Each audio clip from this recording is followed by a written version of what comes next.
What's up, guys? How y'all doing back home? Shout out to New York. What's up, kids? It's like, I'm Crazy Dave, by the way. Welcome to my delirium, a short prison story unlike any other prison story you've probably read about, heard about, seen on TV.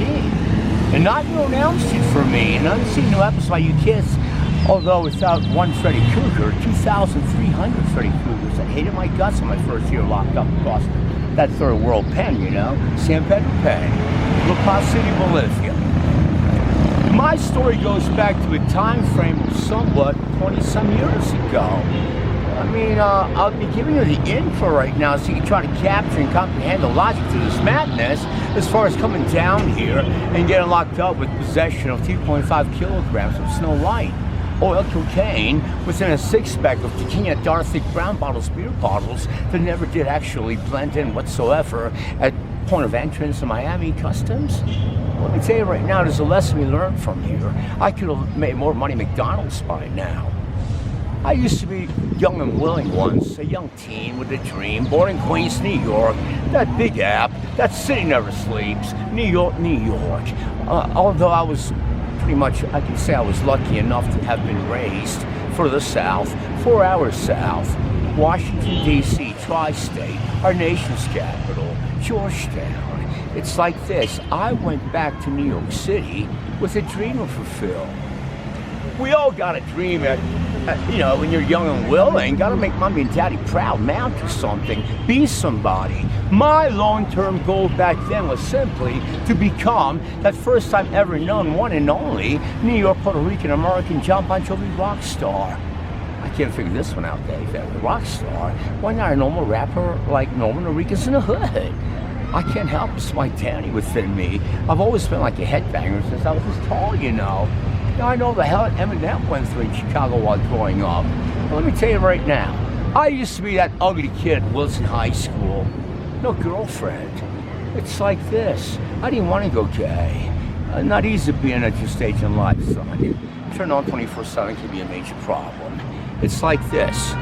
I saw a front cover on Rolling Stones magazine with Mick Jagger one day. From the Rolling Stones, it's like he gets laid every fucking day, 3 or 4 times a day. And his lips will stick out the hair, you know. Well, that's the answer, Dave. That's the answer. Let your hair go down to your shoulders. Don't forget to tattoo sleeves and join a rock band, and you'll get laid. I was getting laid once a week for 4-some years. Rocking and rolling local headbangers, pubs, clubs from South Jersey to Brooklyn, Lemoore. No record labels care less about this power metal band from Bayonne, New Jersey, Ballistic Kick.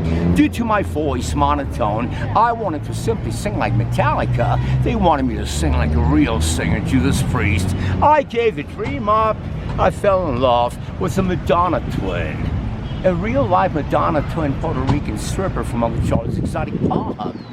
I found myself back then, happily married, 2 beautiful kids. Expecting a third kid any freaking day to pop out. 2 jobs every day, hell of a price tag here. Daytime house painter every day, latex walls, hole-based frames, graveyard shift every freaking night. At a local Exxon 2 blocks from the house, cashier, in a bubble booth every freaking night, smoking weed. Claustrophobic, snorting coke under the counter, paranoid now, hoping the owner doesn't show up. My 3rd kid popped out, I recall. Hey, little boy, you're cute. I'm gonna name you Chris. What's up, Chris? I'm your daddy, Chris. Oh, I feel like a hypocrite here. What the hell's going on here? Oh, shit. It only took 2 years. 2 years after my 3rd kid popped out. That's when my world shattered. You know, I came home one afternoon from Toys R Us, I recall. Hey, Chris, what's up, buddy? The daddy bought you. I got you Stretch Armstrong. Hey, man. I want to stress the house for you, Chris. Check it out. Oh shit, Chris, fuck. Chris, you mutated, son. I swear to God, Chris, you remind me of someone I freaking know. Little Jose, what the hell are you doing here, sir? I'm sorry, son. I had no freaking clue whatsoever that my Madonna twin was having a rendezvous with Little Jose every freaking night. It was Little Jose, Dave. My drug dealer delivery boy who would drop off the ice and coke on my doorsteps. I couldn't hack it. I became a drug addict in a heartbeat. Chose to be a cokehead back then. Have you ever been in New York City? Yes, I have. I'm sorry. Ain't nothing there but skyscrapers and pollution. Allow me to take you back to New York City. Old school New York. Before my mayor back then, Giuliani cleaned house. Before New York became a police state. Upper East Side Manhattan, 165th, 2nd Ave, Washington Heights. We call Spanish Harlem, the ghetto. Where that big famous rapper grew up, Big Pun Noriega. In my hood, it's like this, back then. Abandoned buildings, public housing projects. 80% of every citizen in my hood under rental vouchers, food stamps, welfare. Nobody wants to work anymore. It's like, honey, let's have another baby and we'll get a new car this year. That type of mentality. A crack house across the street. Oh my God, another crack house. So, how did you end up here in Bolivia? Well, basically, that's what it all led to. My world shattered. I became a drug addict, buying the best cocaine in the world every freaking day for 8 months until I drained my life savings, all my bank accounts.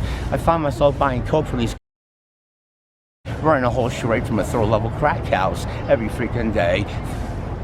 5 to 8 G's sold weekly, you know. It's like better coke than in Bolivia.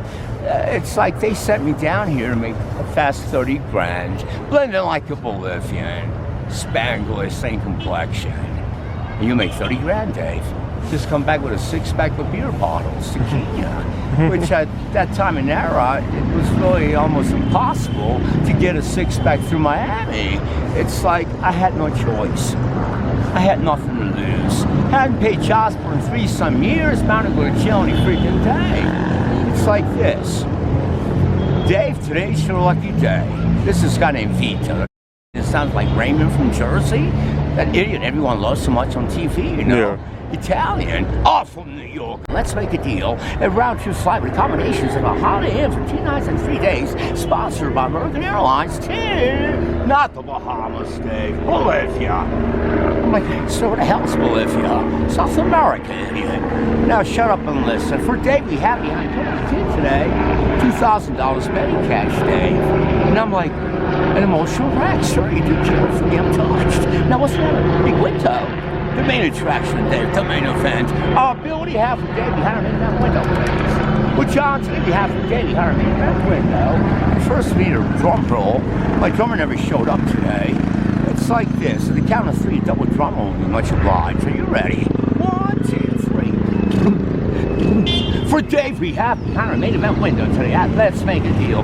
$30,000 for Dave. 30 big ones, Dave. When you say, oh man, you have to go. I brought me down here, 30 grand. Never made it back home. I got popped on the spot. They knew about these drugs. A dirty game called Strategy played here many, many times. Wow. I come to find out, I found out how they knew about this on my 2nd year locked up across the street.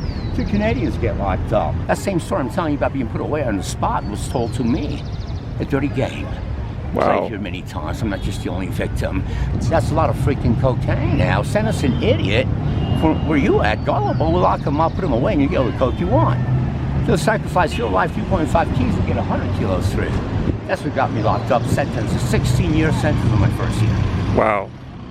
Wow. Well, Dave, I appreciate this story. It's all good, brother.